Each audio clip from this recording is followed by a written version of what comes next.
right, everyone. Welcome to another edition of Cubs on Tap. I'm your host, Cody, joined by my good friend, Ron. You can follow him on Twitter at Loose on Tap. You can follow me at Cody on Tap. We're so on brand. We're here to talk about the Cubs W tonight, and that's why we're switching it up. That's why I asked Ron if I can open this thing up tonight. Before we get into it, Ron, how'd I do? Did I do as good as you? Yeah, it was good, man. It was good. It was different. Different's good. You know, you need to switch it up a little bit. It was nice seeing the Cubs switch it up a little bit tonight, do some different things, and we're going to get into that. And we're talking about a Cubs winner, man. You can't beat it. Right. No, dude, I don't know what it is, but it's just, I mean, I know they just won on Saturday, but with the off day and like, I just felt like it'd been like a week since the Cubs won, but it had really only been like 2 days, and one of those days was an off day. But I don't know what it is. It's just like, I think what's nice about this win is the Cubs on all sides, offense, defense, pitching was great. It almost blew up in the 9th inning, but it didn't. So literally this might be the best game the Cubs have played for the year, considering, you know, I know there was no home runs, but like they just played a complete game. Yes. And we just haven't seen that all season. We really haven't. And it's so nice to see. I think you put it perfectly, right? Jake comes in, absolutely shoves again. He's 3-1 now on the year. I saw Tony Andracki's tweet with a 2.86 ERA and like a 1.14 whip or something like that. Like excellent numbers for Jake in his early return now to the Cubs in his first 4 starts. And then, like you said, man, good defense all around. You know, the Mets, we saw it on the other side of the field tonight. It actually hurt them. A lot of defensive miscues for them. You know, throws over to first base. Alonso can't keep his damn foot on the bag. You know, that really hurt them in the grand scheme of it. And then, as you mentioned, man, manufactured runs. I know your arm hair was just standing at attention. It was straight up, bro. But, I mean, hey, like, you need that, especially when it's 35 degrees at Wrigley Field on a cold Tuesday night in April. And I get to go do this tomorrow now at the game, where it's going to be probably even colder. So, you know, but yeah, just it's so good, like you said, Cody. It's so good to see a winner. It's so good to see just a complete baseball game. And I'll tell you what, man, like I know we're going to talk about it, and just kind of an initial thought for you. If that inning before Jake comes back in isn't as long as it was like, what, almost half an hour? I think Jake goes 6, you know, maybe even a little bit more, because he was really, really going and looking really good. Yeah, I mean, he struggled a little bit in that 5th inning, and maybe that's why, sitting so long, maybe that led to some control issues he had. I don't know, but I thought overall, yeah, the at least 4 of those 5 innings, he was really good. Only allowed 1 hit going into that 5th inning. Dude, the Mets, man, like I just don't know. Like the Mets, there's a reason "lol Mets" is a thing, man. Like they just shoot themselves in the foot more than the Cubs do, but it feels like at least every time the Cubs play the Mets outside of 2015 NLCS, that we'll just never talk about or speak of ever again. But you know, like this is just I all that aside, Jake Arrieta was great tonight. He was reminiscent of, if you want to talk about this year, you know, his first start as a Cub this year. It was reminiscent of that start. And this one was a little bit more impressive to me, because I know the Mets offense has sucked, but like they do have better offensive players than the Pirates. So this is one I can take solely like, you know, all right, Jake is on the right path. And pregame, Rick Sutcliffe talked about some things that, like his mechanics and stuff, and certain pitches he likes to throw, and leading to how he thinks that Jake could get back to being like the Cubs, you know, number 1 starter. I don't know if he'll ever do that. He's 35, you know, like I do truly think that he's the Cubs, you know, number 2 at best, innings eater, whatever. Yeah. But tonight he showed that, hey, he can. I think tonight showed that when you need a win, like when you really need a win, like the Cubs did, he's a guy you went out on the mound. And we've seen it time and time again in the past, and he proved it again tonight, man. Like he just Jake Jake he just hits different from everyone else, man. He even hits different than when John Lester was on the mound, man. Like with the beard out there, no freaking sleeves in the cold tonight, dude. That's a guy that you don't want to piss off. That guy is like, you take the Jordan, and I took that personally meme, like take that, put his face on there, and like take all the tweets that everyone, including me. I mean, last year when Yu Darvish was dominating, I wrote that article about how, the Cubs made the right decision about signing Yu Darvish instead of bringing Jake Arrieta back, which I still agree that like they did make that right move. Yeah. But I said a ton of things in that article about how Jake Arrieta has really fallen apart. And a lot of that had to do with injuries and stuff like that. But he's back where he's comfortable, like we talked about in the offseason. And he's I don't know considering I don't know where the Cubs are going to be by the end of the year, like by July. I don't know if he's going to be on the team the entire season, but if they keep him around the whole year, he's making the case for, a nice 1 or 2, 3-year extension on a nice veteran deal. And I don't see anything wrong with that.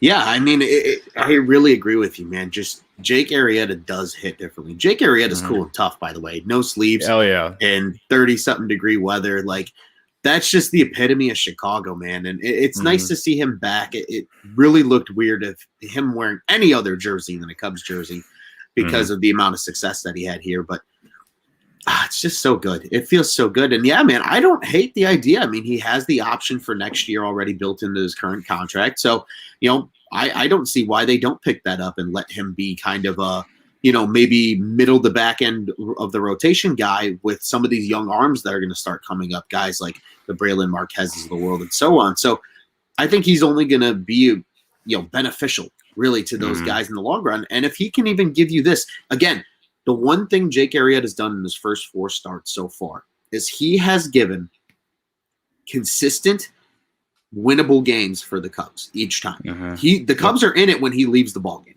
whether they're up or whether they're down. They are in it. And that's all you really could ask for him when like you said, he's 35. He's not the same pitcher he was when he was winning Cy Youngs and setting historical, season marks. But but like he's still a guy, like you said, that's going to come in. He has that kind of, bulldog mentality as a pitcher, and he's still going to grind out, 5-6 good innings for you on a nightly basis. And that's really all you can ask for him at this point. Yeah, man. And again, like I just really take in the fact that he did it against a decent offense. I know the offense, like when I saw Francisco Lindor's numbers, I was like I had to do a double take because I didn't realize that he was really struggling so far this year. But that offense, it will eventually do something. I hope, and for Mets fans, I'm sure they're hoping that they'll start doing something before they're out of the race. But Pete Alonso almost hit one out tonight. Luckily, he hit it to the the little what's the like the outer the well, I think is that what they call it? The well, yeah. He hit it to the well instead of like into the basket, right? Like if it would have been just a little bit to the right, it might have got out of there, or would have at least hit off the wall, maybe. Scary. I don't know, but like, yeah, I mean, that was probably the worst pitch that Jake threw that tonight. Was that pitch to Pete Alonso that even with the wind blowing in, almost got out, probably easily gets out if the wind's blowing out or isn't even blowing in at all. So that's basically it. Like I said, that 5th inning was a little rough because he had some command issues. I think he walked a guy or two, and he was down 2-0 in the count to the guy that he eventually got the final out of that inning. And I was getting nervous because he was down the count like consecutive batters. But again, he just figures it out. Like you can't teach it. I feel like it's just guys who are experienced and just know how to get through games. I think John Lester always said it best, man. And maybe Jake learned from John Lester for that. I don't know, but I mean, 35 years old, he's a Cy Young winner. Like he knows how to pitch. So again, I think for me, I thought it was his best start of the year. I know he didn't go 6 like he did against the Pirates, but I think it's definitely something to just keep an eye on still. And I don't want to get negative, but again, like if the Cubs aren't good, but he's good, they could flip him at the deadline if they really want to. Yeah. If someone really needed a pitcher bad enough, he is a guy that they could. It would suck, one, because the Cubs would be out of it, and then we'd have to see Jake leave. But sometimes you got to do what you got to do. I'm not trying to get negative, and I'm not trying to veer off, but it is something that I've thought about. So. No, I think that's a fair point, but I mean, yeah, I really do think tonight was Jake's best start. I think he kind of had all his stuff, it felt like, tonight. You know, he mentioned in that first game, like, he just didn't have his cutter at all because of the adrenaline. And, you know, in two of his last starts, like, his sinker wasn't sinking as much. It was kind of flat.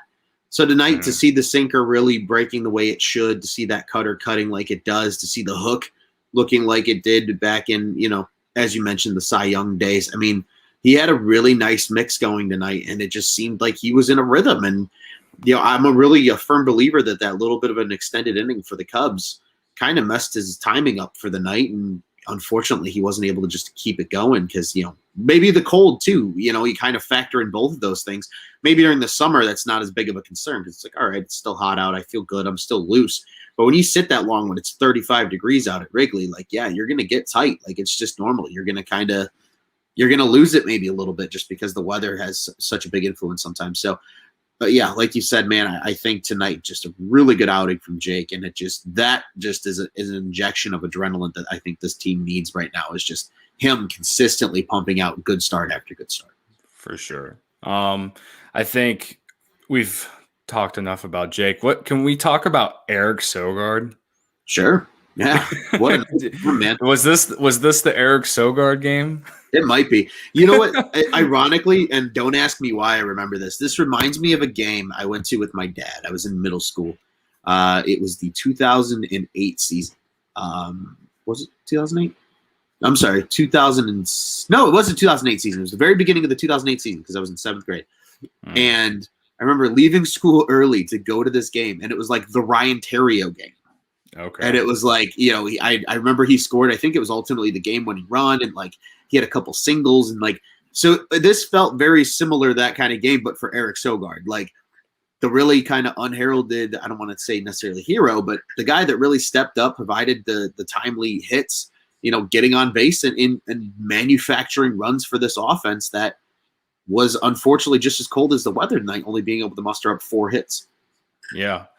Yeah. You know, I thought he had good at bats. Like Sogard had just like good at bats, even on the outs he made tonight. I thought he had good at bats, but obviously he had the big hit to, you know, give the Cubs get the Cubs on the board. And I don't, again, I'm not jumping on the, you know, let's play Eric Sogard every day game, but like it was on a night like tonight when it's freezing cold, the wind's blowing in, you just need guys to just make something happen, put the ball in play. And he did that, you know, and Jason Hayward gets the stolen base on a hell of a slide, by the way, that seemed like it was out. Thank God for replay. He wasn't. And then Sogard knocks him in. A 2-out RBI knock, man. Like we haven't seen a lot of those. Nope. We haven't seen a lot. And so like that was just awesome to see because like I remember when it happened, I was just like, I was excited. I was acting as if we just hit like a 3-run homer or something because it's like a 2-out RBI knock from just anyone hasn't been something we've seen a lot. So yeah, that and then what Ian Happ and Wilson Contreras both walked. Mm-hmm. And I think when Contreras walked, and Jake Arrieta walked too. So when Contreras walked in a run, and gave the Cubs another run. I think they ended up scoring 2 or 3 runs that inning. But yeah, I mean that inning. I mean that was all it took for the Cubs. They gave up a homer later in the game. I think was it Davis? JD Davis. JD Davis. Yeah. I mean, yeah, it was a great game. Like that's like you said, that's really all the Cubs needed. I mean, getting 2 runs like that in the 4th. Yeah, top of the 5th, you know, cold Jake Arrieta is the one that gave up the home run, but that was really all the Mutts can muster up. I mean, they had 6 hits on the night, but really nothing that we ever really felt dangerous outside of the ninth inning. So I think it was, just that was a really good inning like that they put together, The bats. I mean, I know, like I've said it before, like, this team walks a lot. And I think even during all these struggles, the Cubs have been one of the best, like, top teams that walk in the league. But I think I was more impressed by the Contreras one, because Contreras has shown in those situations, sometimes he'll get a little too excited and he'll swing at things that he doesn't normally swing at. And he was pretty calm, cool, and collected at the plate in that moment, and earned himself a walk, man. I mean, again, I don't care how we score runs, man. Just freaking score runs. So Amen. As much as I like to see grand slams or just bombs or whatever, but tonight, this game was just something that it was like a breath of fresh air, man. Just like all across the boards. Even we haven't got to the bullpen yet. Outside of Kimbrel, who ended up figuring it out anyway. The bullpen was great. Rex Brothers, Brandon Workman, my guy Andrew Chafin, they were all great. There was nothing really to be worried about. I mean, let's be real. Every time Rex Brothers comes in, I still get that anxiety. But he's been really good this year. He's dotting 97, high in the zone. If you can talk about how the Cubs throw in a bunch of soft tossers in the rotation, they got a bunch of flamethrowers in the bullpen though.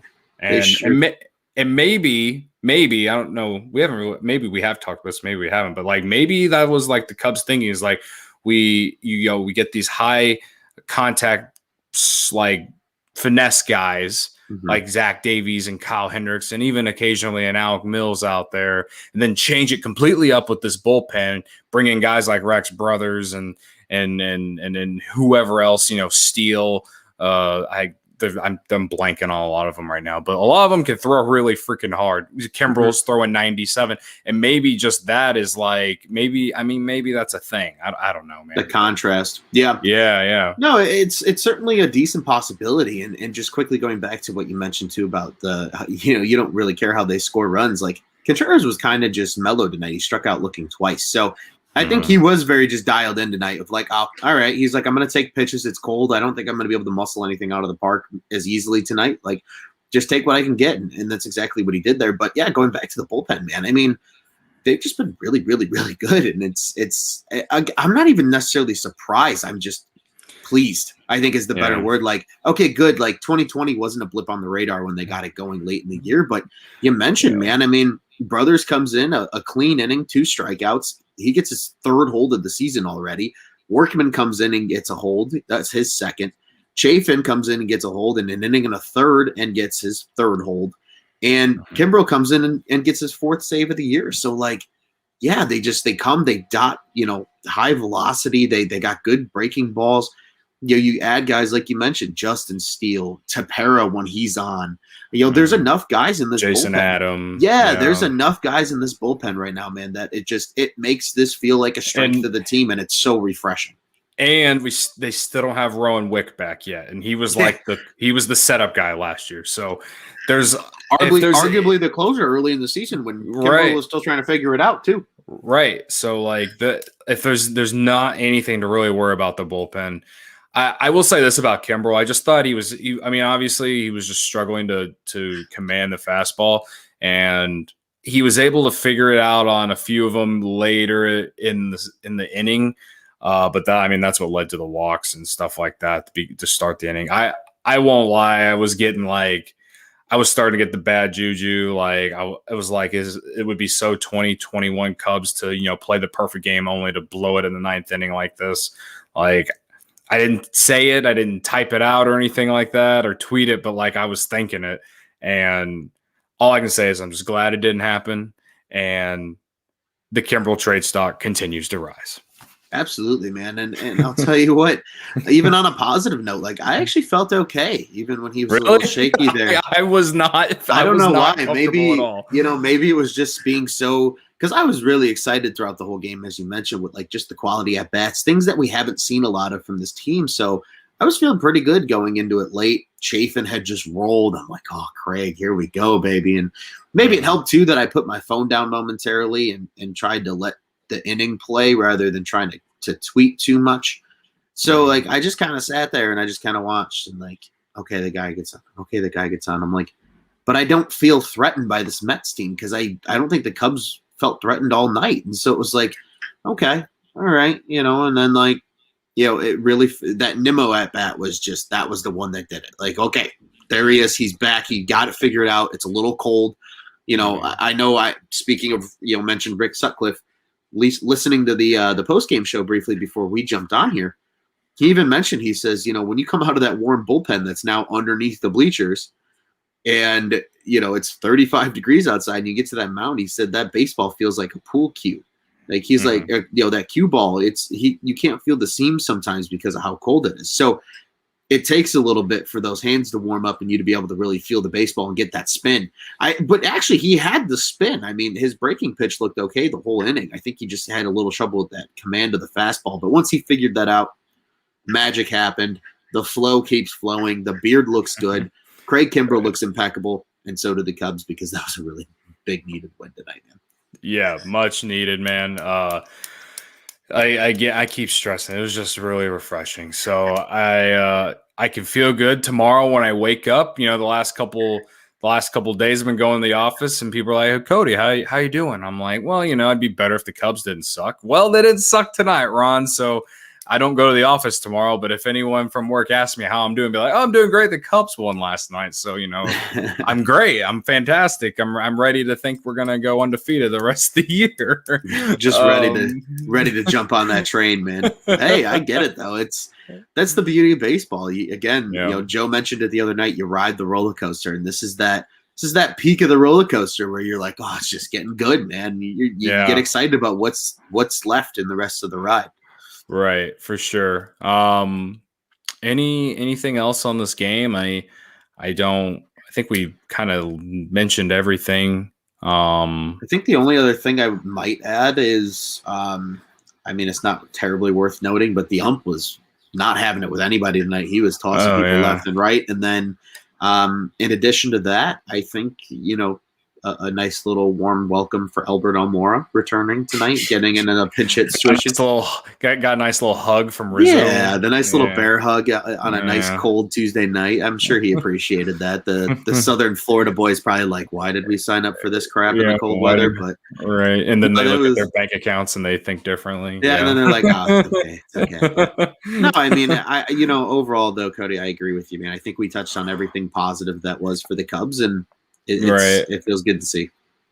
I will, not to make it negative, but Javi Baez 0 for 4, 4 strikeouts, looked terrible, just absolutely terrible. Yeah, and even there was even an inning where he struck out where even JD started to get annoyed with him, and like what am I tweeted the clip of me ranting about Javi Baez 2 days ago to yesterday or today.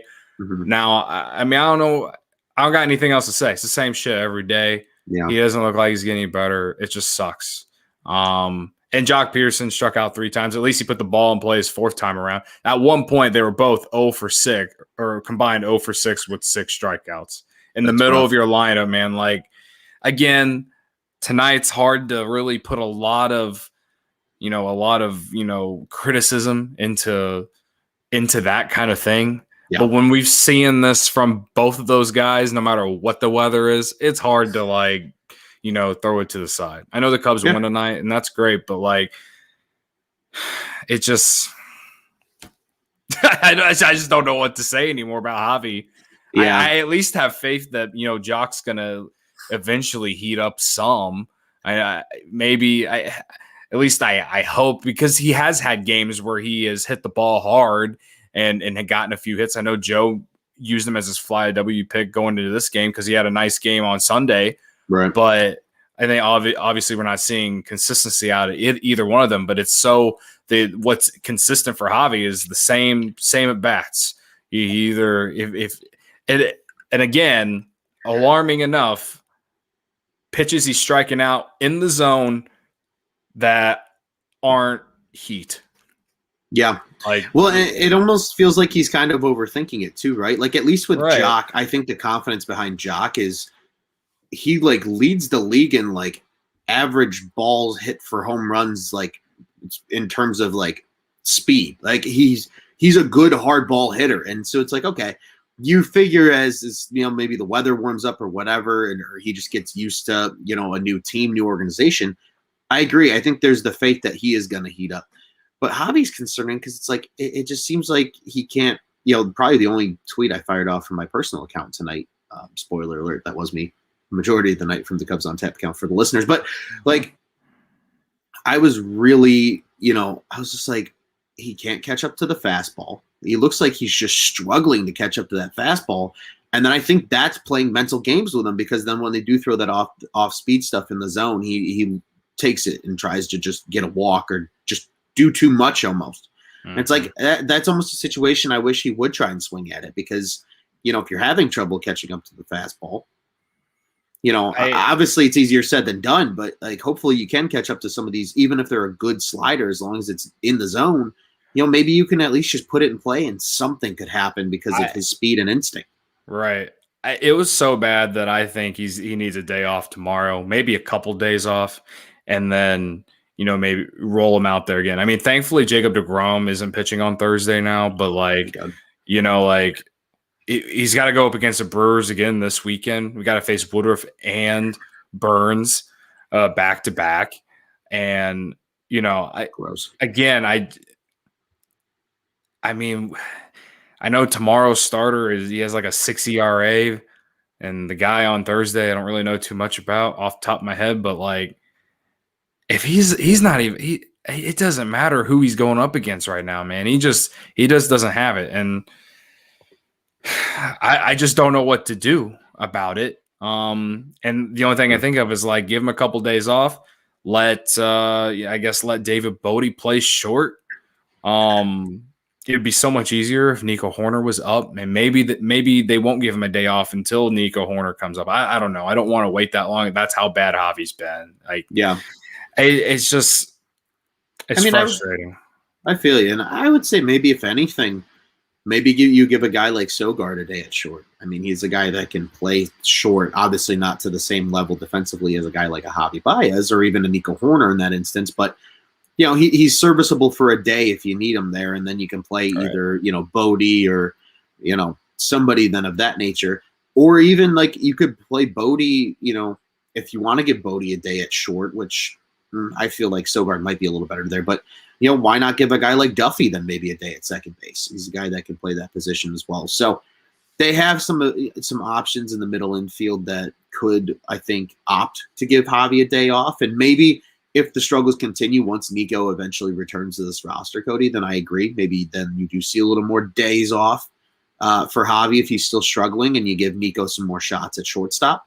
Mm-hmm. And, it's something to agree. And I completely agree with this comment. So for those that aren't being able to see the screen here, but it's tough to watch Javi at the plate. Feel for the guy. I agree. Yeah. It's like I'm not even pissed off at Javi. It's like I'm disappointed. It's just because it's not with Javi. It's just like, dude, like we all want better for you, man. We want you to be a Cub for a long time. We've talked about it ad nauseum. It's like it's just so disheartening watching him struggle, and it's like, damn it. I hope he can turn it around at some point. And at least, sure, maybe he's not getting the 180 that was rumored that he turned down or whatever, but at least you're getting enough, man, to make it worth your while to stay in Chicago, and just hopefully you can get back to something of what you were. Even if you're 3/4 of the player you were in 18 and 19, that's still a serviceable player that would be beloved here in Chicago to play shortstop every day and win Gold Gloves. Like, nobody's going to be upset about that in the long run. If he can just at least be a little more consistent and just do a little more offensively, because right now, I mean, he is, I think, 200 for the season still. Yeah, he's still batting 200, but I mean, 0 for 4 with 4 strikeouts tonight is not doing it, man. Mm-hmm. Yeah, the guy came back. He said, "Yeah, it's not anger, it's sadness." I mean,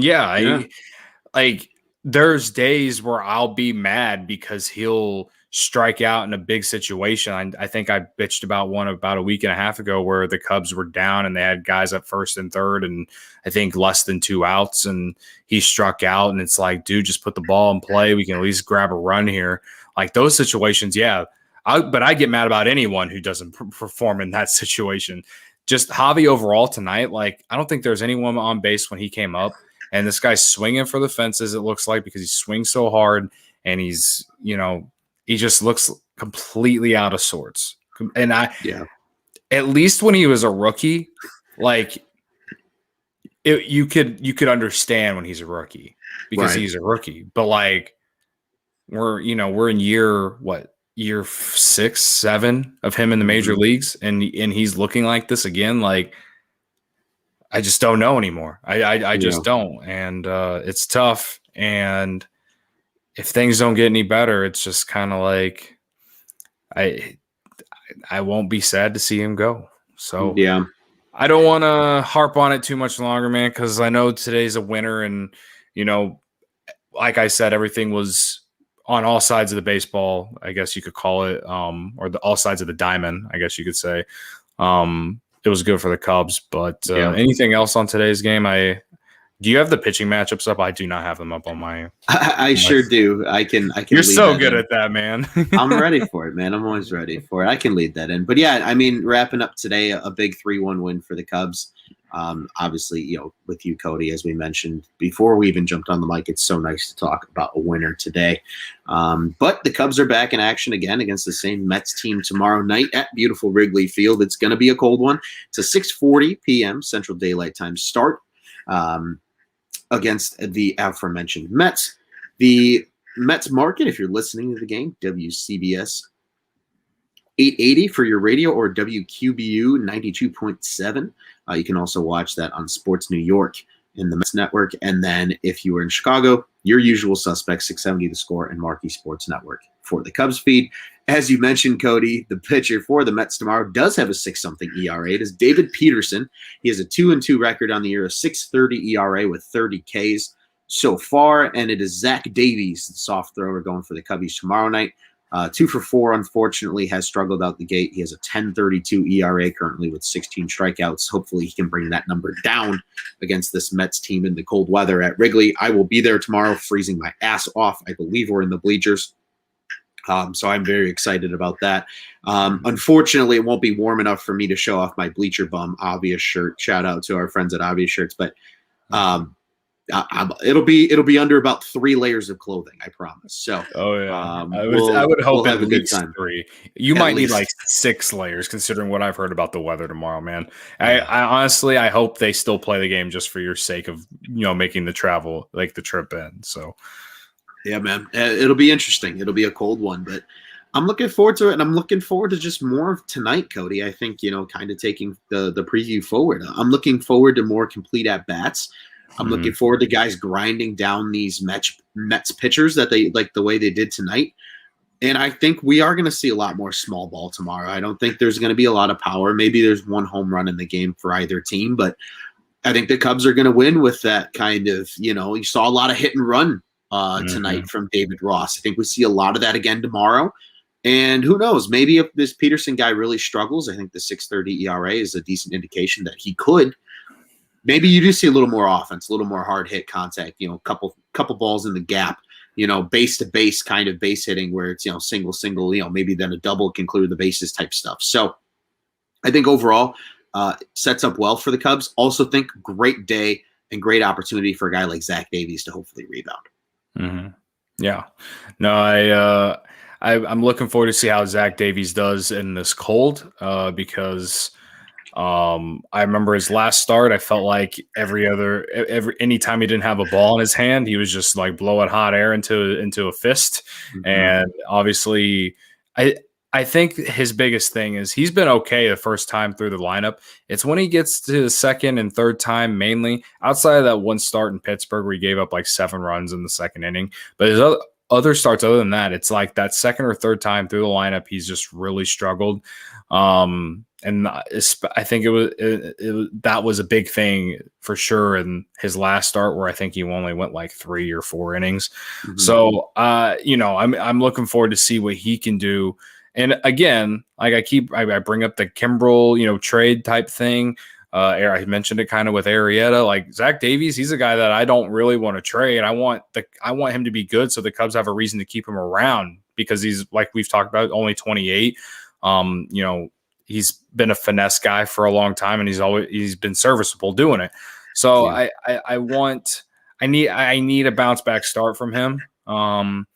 Because we haven't seen really any good ones since his first start as a Cub. So, Right. I think that's a big key tomorrow, is for him to, finally get going. And then, like you said, good at bats. If it's going to be cold like it was tonight, I don't care how you score runs, just freaking score runs. Stop swinging for the fences. Just put the bat on the ball. Make things happen on the base pads. I'm not saying we should steal every base every time we get on first base, but like just make something happen. And let's, squeak out 3 or 4 runs that way, because it's at least more enjoyable whenever the Cubs are trying to at least put the bat on the ball and just make something happen than when they're all just swinging for the fences and not hitting any homers. So absolutely. Absolutely. Yeah.